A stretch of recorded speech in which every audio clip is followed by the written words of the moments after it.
Comment être CNA aux États-Unis, le Certified Nurse Assistant? C'est-à-dire, laissez-moi vous dire une chose, l'une des activités qui ne connaît pas de trêve aux États-Unis ici, c'est être CNA, c'est-à-dire un aide infirmier en français. Et c'est pas facile pour les francophones parce que la majeure partie des francophones me posent la question, Mohamed, mais comment est-ce que toi tu as pu avoir ta licence de CNA?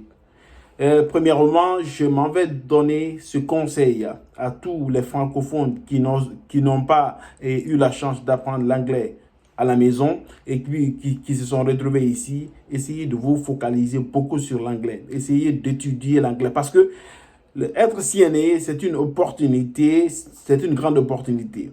L'opportunité, premièrement, c'est une opportunité de travail qui est continue, qui ne connaît pas de trêve.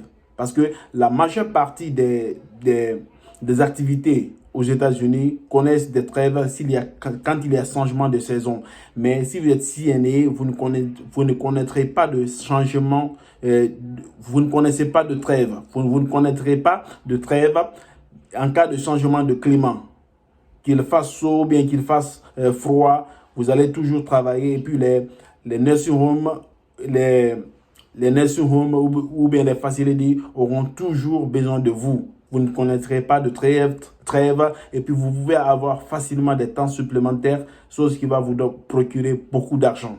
Donc, être CNA, pour être CNA, la langue est d'abord primordiale parce que il faut aller à l'école, il faut apprendre, il faut savoir lire, il faut savoir écrire, il faut savoir communiquer avec les gens, surtout la communication, parce que on est avec des gens qui ne comprennent pas la langue française. Il nous faut communiquer avec eux en anglais. Donc, et cette communication avec les personnes âgées, ce n'est pas parfois très facile, mais qu'il y ait un certain degré de patience et les avantages que ce métier nous donne, en plus des avantages financiers, cette activité nous donne des avantages sociaux ou bien sociaux, excusez-moi ou bien sociaux. Premièrement, cette activité développe à nous une certaine compassion. La compassion, surtout la compassion. La compassion parce que tu es avec les personnes, soit les personnes malades, soit les personnes âgées. Donc la compassion, c'est un métier qui développe la compassion à quelqu'un. C'est un métier qui développe le sens d'écoute parce qu'à chaque fois, il faut être à l'écoute des personnes.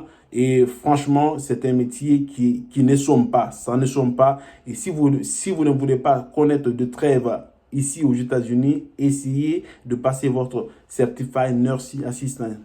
Le Certified Nursing Assistant est une activité qui ne somme pas. Ça ne somme pas du tout. Et étant un ressortissant de pays francophones, parce que les ressortissants des pays anglophones ne sont pas beaucoup confrontés à ce genre de problème parce qu'ils viennent déjà, ils ont la maîtrise de la langue et peuvent aller à l'école et comprendre rapidement ce qui se passe. Mais cela n'est pas le cas chez les francophones. Il faut d'abord chercher à comprendre la langue, mais aussi essayer de passer les tests parce qu'il y a un cours qu'il faut suivre. Après le cours, vous aurez l'opportunité de passer le test et si vous passez le test, vous pouvez avoir votre certificat. Et une fois que vous avez votre certificat, un certificat renouvelable tous les 2 ans, franchement, vous pouvez être en pleine activité à tout moment